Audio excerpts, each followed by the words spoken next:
Good morning, folks. Welcome back to the Philosophy for Philistines channel with this guy, your reluctant prophet.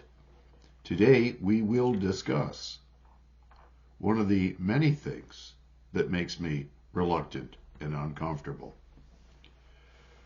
There's a question which cannot be asked enough. Why are folks so willing to live under a barrage of contradictory rhetoric aimed at them from all sides?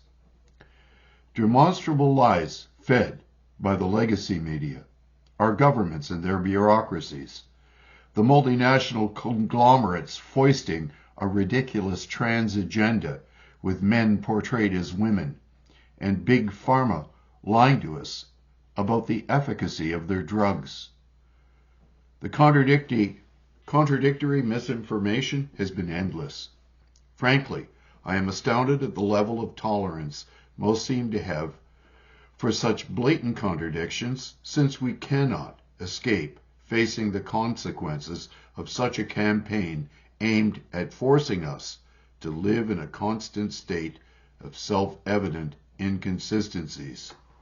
Perhaps, then, I need to engage in deeper reflection, since what troubles me deeply seems not to trouble others. Whether this is due to my own emotional limitations and mental failings or to something else, I had to find out. So in an attempt to understand myself better, I did a simple web search to see if there were articles or academic papers written on this topic. I invite you to do the same by typing "What causes some to have a strong need to live without contradictions" into your search engine of choice, for the results of the search are telling. Website after website inform me that by embracing the cognitive dissonance of holding contradictory ideas at the same time, I would be liberated, and it would free up my creative potential. Yet, in another article in Psychology Today, provide the link here, it states, the human brain is hardwired to seek consistency. When persistent, unresolved internal contradictions arise between people's everyday decisional premises, it can generate mental stress that manifests in mental dysfunction. This post briefly describes the process by which this can happen. Many mental disorders are a result of perceived contradictions between reality and a perfectionist demand. The conflict between such premises feels threatening to the client, leading to linguistic expression of the threatening feeling, using language with a strong negative valence. This is awful. I am worthless. The later negative conceptualization serves to sustain and amplify the negative feeling and to generate further feelings of powerlessness, which is then expressed in further disempowering language. I can't. Some major forms of mental disorder of this nature include many types of anxiety disorder, including obsessive compulsive disorder, generalized anxiety disorder, panic disorder, and social anxiety disorder. They also include mood disorders such as major depressive disorder. From a neurological perspective, and it provides a link for where they're extracting this academic information. You can read it in my notes. These disorders arise out of a result of cognitive logical conflict in the executive region of the brain, the ventromedial prefrontal cortex, orbital frontal cortex, dorsolateral prefrontal cortex, etc., which is involved in practical decision making. And again, it provides a link where they received that information from, the academic paper, rather they took the information from. Effectively, this cortical region hijacks the subcortical region of the brain, the amygdala, hypothalamic, pituitary adrenal axis, and again, there's another link. This is the opposite process to that arising in disorders such as PTSD, phobias, and addictive disorder, where the subcortical regions of the brain hijacks the cortical region, so-called bottom-up control, and another link for the source for that. End of quote. So which is it? Is it liberating, as the postmodern apologists state, or is it the cause of mental and emotional instability? Or is the cause of mental and emotional instability due to irreconcilable cognitive dissonance? But there I go again, needing consistency in an argument. But I have come to a conclusion, namely that leftist ideology is based upon observable contradictions. So let us examine a few. On the one hand, it wages war on the family unit by making it unaffordable to have large families, by grooming children with their perverted sexual education programs, along with a radical abortion agenda.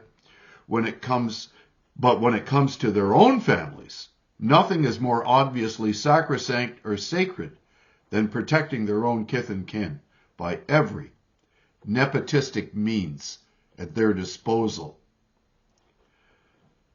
But why the necessity of these contradictions? The most successful bait and switch of our time has been the disguising of radical leftist agendas under a faux banner of neoliberalism. Liberalism gave us free markets. Capitalism, Adam Smith, the American Constitution, the freest and the most prosperous societies in all of human history. But it certainly did not give us Marx's and Engels' dialectical materialism and critical theory's woke agenda disguised as liberalism, for these latter ideologies are diametrically, philosophically opposed to the former. I refuse to live in the angst of cognitive dissonance by holding two or more mutually exclusive philosophical positions in my mind at the same time.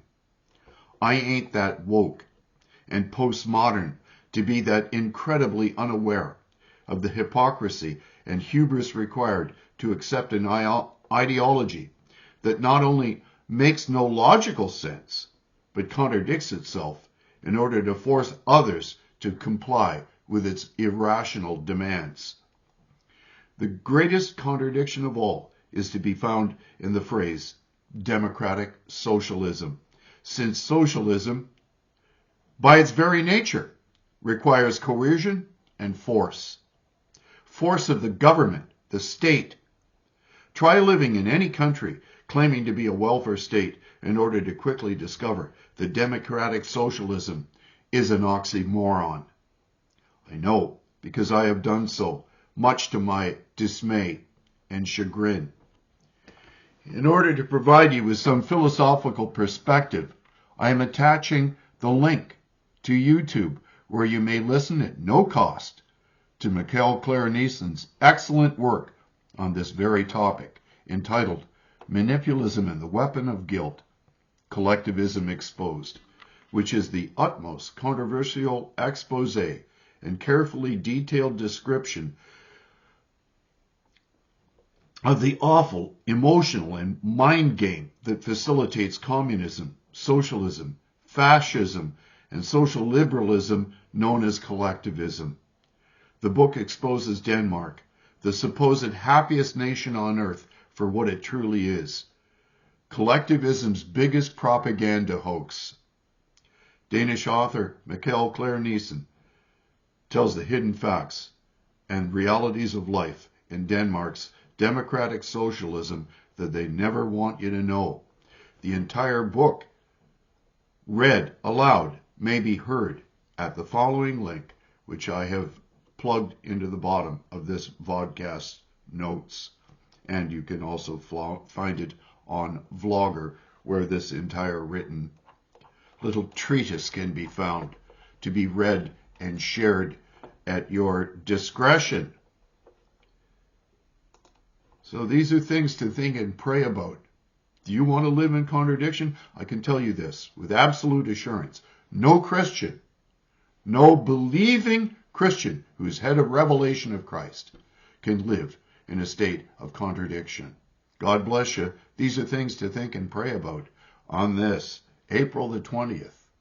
Have a wonderful afternoon.